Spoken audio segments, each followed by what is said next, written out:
Nako po, mga sangkay, bistado po dito lalo itong mga Villar. Dahil yung tubig pala ng prime water, mga sangkay, ayon po sa mga nagsasalita ngayon, brown ang kulay. Well, tingnan po natin kung gaano po katotoo ito.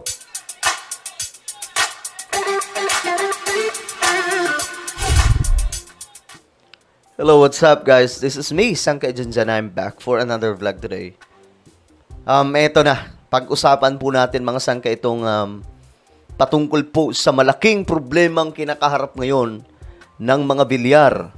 Matapos po paimbestigahan ng ating Pangulong Bongbong Marcos. Kanya pong kaibigan po mismo ito. No? Family friend. Malapit, kadikit na kaibigan. Ngayon, mga sangkay, nagpapaimbestiga na sa kanila.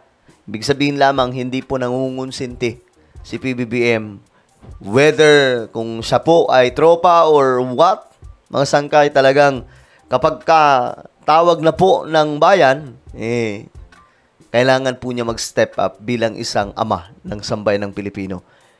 Bago tayo magsimula at pag-usapan niyang brown na tubig daw, mga sangkay, sa gripo, eto, congratulations sa ating lahat. Tayo na po ay nakarating sa 1.5 million subscribers. Napakarami na po natin. Diyos mio marimar. Thank you so much, guys.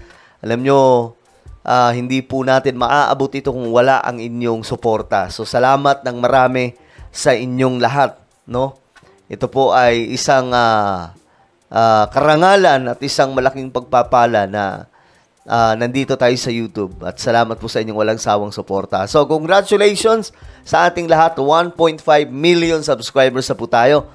Alam nyo, hindi po natin maaabot ito, mga sangkay, kung hindi po nagsasama-sama yung mga solid sangkay. So, deserve po nating lahat na i-congratulate. Hindi lamang po ako. Alright? So, sa mga hindi pa po dyan nakakapag-subscribe, i-click nyo po yung subscribe button sa baba ng video na to, i-click ang bell at i-click nyo po yung all para mapabilang naman po kayo sa paparating na sa paparating na 2 million subscribers. Alright? So, i-click nyo po yung subscribe button na makikita sa baba ng video na to, i-click ang bell at i-click nyo po yung all. Sa mga nanonood po sa Facebook, i-follow nyo po yung ating Facebook page. Ngayon, eto mga sangkay, tingnan po natin. Shoutout nga pala sa lahat ng mga solid sangkay. Comment down below, #solid sangkay, kasama po ang inyong mga lugar. Mga residente ng Bulacan, ibinahagi ang hirap na dinaranas sa kawalan ng supply ng tubig mula sa prime water di umano ng mga Villar.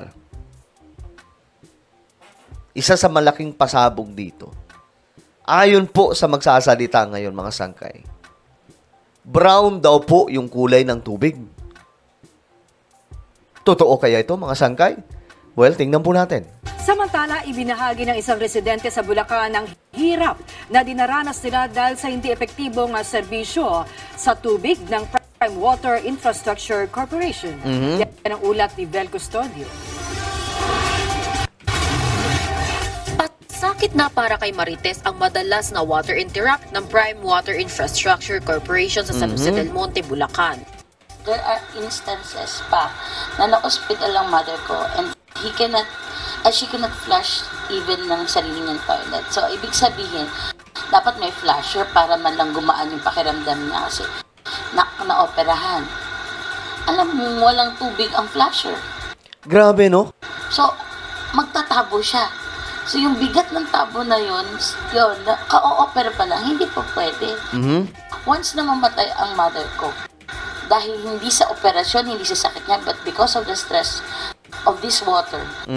Kahit siya, nakaramdam na rin ng sakit sa likod kakabuhat ng ipinapadeliver na lang na tubig. Grabe, no? Isipin nyo, may tubig naman sana kayong maayos sa inyong mga gripo. Pero dahil po walang supply, nagdi-deliver na lang ng tubig, mga sangkay. May kilala akong ganito.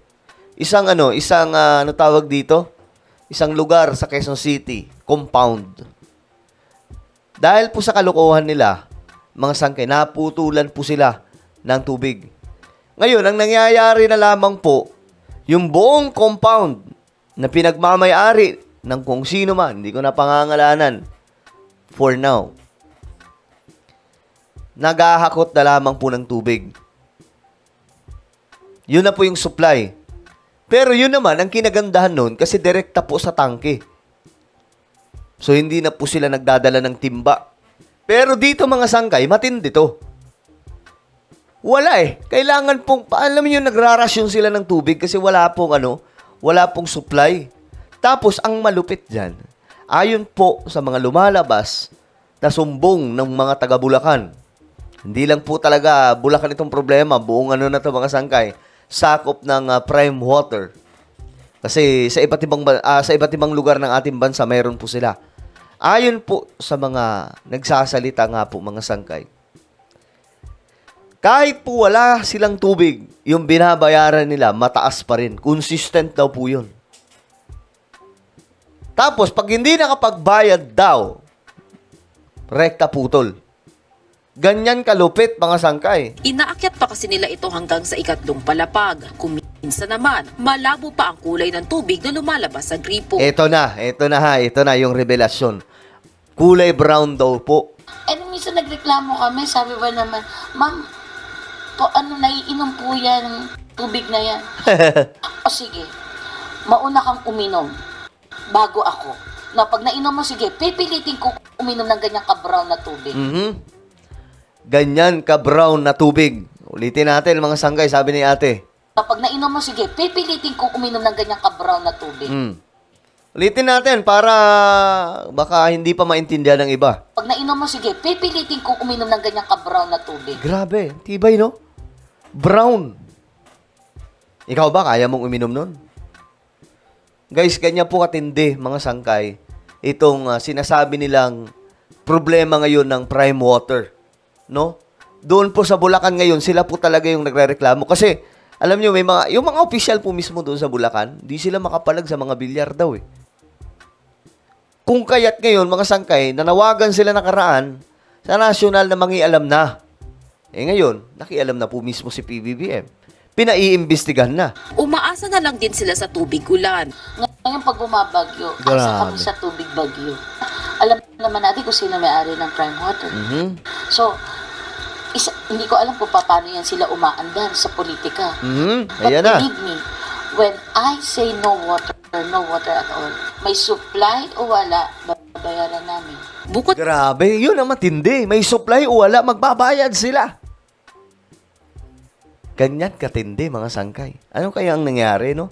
sa Bulacan, namumroblema na rin sa supply ng tubig ang mga customers ng Prime Water sa Cavite, Laguna, Pangasinan, Bohol. Kaya naman, pinapaimbestigahan na ni Pangulo Ferdinand R. Marcos Jr. sa Local Water Utilities Administration ang reklamo ng mga residente sa serbisyo ng Prime Water. Bel Custodio. O, diba? So ngayon mga sangkay, ang masama pa po dito, kung kinukonsinti po ito ni VP Sara, diba? Narinig nyo naman yung kanyang statement dyan.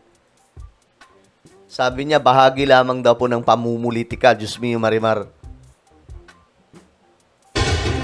Nagsimula na ang investigasyon sa Prime Water ng Local Water Utilities Administration dahil sa problema ng tubig gripo ng mga customer nito sa iba't ibang probinsya. Ang reklamo na natatanggap nila umaabot ng hindi bababa sa 20 kada araw. Grabe, ang dami. Sagot naman ng Prime Water, makikipagtulungan sila sa investigasyon at pinaiigting ang pagtugon sa demand. Nakatutok si Mariz Umali. Sabi ng Malacanang, nagsimula na ang investigasyon ng Local Water Utilities Administration sa water utility company na Prime Water. Alam niyo, buti na lang si BBM hindi konsentidor no? Kahit ano sila kahit magtropa, actually kaalyansa pa Pero mga sangkay, pinaimbestigahan pa rin. Pero yung vice presidente natin, hindi Porkit kakampi, porkit inendorso, wala, politika lang daw. Diyos mio, Marimar naman. Unang-unang umiiyak po ay Bulacan, Cavite, Laguna, Bohol, Pangasinan. Ayan.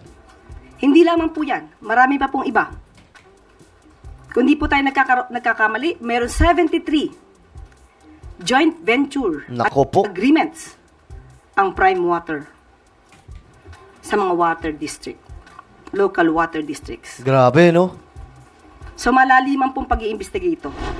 Ayon sa luwa, hindi bababa sa 20 hanggang 30 reklamo raw ang natatanggap nila kada araw mula sa mga Prime Water customers. Pinakamarami mula sa Bulacan. Nako.